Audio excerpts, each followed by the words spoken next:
North கொரியாட்ட அணுகுண்டு இருக்கு. இப்போ அந்த நார்த் கொரியாட்ட அணுகுண்டு இருக்கிறதுனால அமெரிக்கா அவர்கள்ட்ட போய் சேட்டை பண்றதே கிடையாது. அப்போ ஈரான்ல இந்த விவாதத்தில் என்ன சொல்றாங்க, அவன்கிட்ட நார்த் கொரியாட்ட போகாமல் இருக்கிறதுக்கு காரணம் அவங்ககிட்ட அணுகுண்டு இருக்கு, நம்மகிட்ட அணுகுண்டு இல்லாததுனால தானே நம்மகிட்ட இந்த மாதிரி வந்துகிட்டு இருக்கிறாங்க, அப்போ நம்ம செஞ்சிருவோம் அப்படிங்கிற அந்த அவர்களுடைய இந்த சிந்தனை தான் இப்பொழுது உலகத்தை ஆட்டி படைத்து கொண்டிருக்கிறது.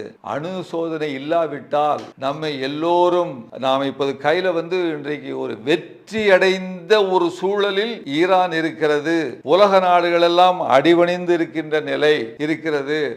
இனிமேல் என்ன சாங்ஷன் பொருளாதார தடை விதித்தாலும் பரவாயில்லை, ஏற்கனவே நம் மீது பொருளாதார தடை விதித்து விட்டார்கள், இனிமேல் விதித்தாலும் இன்றைக்கு ஹோர்முஸ் இந்த வளைகுடா இந்த நீரிணை இருக்கு இல்லையா, ஜலசந்தி வெளியே வருஷத்துக்கு கிட்டத்தட்ட ஒரு $500 பில்லியன் நமக்கு கட்டணமாக வரக்கூடும் அப்படின்னு சொல்லக்கூடிய ஒரு நிலையில இருக்கு. இப்போ அணு ஆயுதம் இல்லாத ஒரு நாடு, உலகத்தின் மிகப்பெரிய வல்லரசை அமெரிக்காவை சூப்பர் பவரையும் மற்றொரு அணு ஆயுதம் வைத்திருக்கக்கூடிய ஒரு நாட்டையும் ஒரு மாத காலமாக அடித்து நாசம் செய்து கொண்டிருக்கிறது. இறுதி வரை போராட முடிவெடுத்திருக்கிறார்கள். அதுதான் முக்கியமான விஷயம். அதாவது நாங்க எதுக்கும் கவலைப்படல, கடைசி வரைக்கும் தள்ளியாச்சு, இனிமேல் அவர்கள் இழப்பதற்கு எதுவும் இல்லை என்கின்ற நிலையில மற்றவர்கள் அப்படி இருக்க முடியாது, அமெரிக்கா அப்படி இருக்க முடியாது, இஸ்ரேல் அப்படி இருக்க முடியாதுங்கிறதுனாலதான் இன்றைக்கு எல்லோரும் மிரண்டு கொண்டிருக்கிறார்கள். இந்த விவாதம் தான் இப்பொழுது போய்கொண்டிருக்கிறது. எந்த நிமிடத்திலும் ஈரான்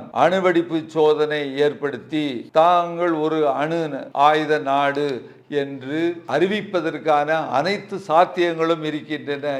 இந்த பிரச்சனையில் தலையை குடைந்து கொண்டிருக்கிறது இஸ்ரேலுக்கும் அமெரிக்காவும்.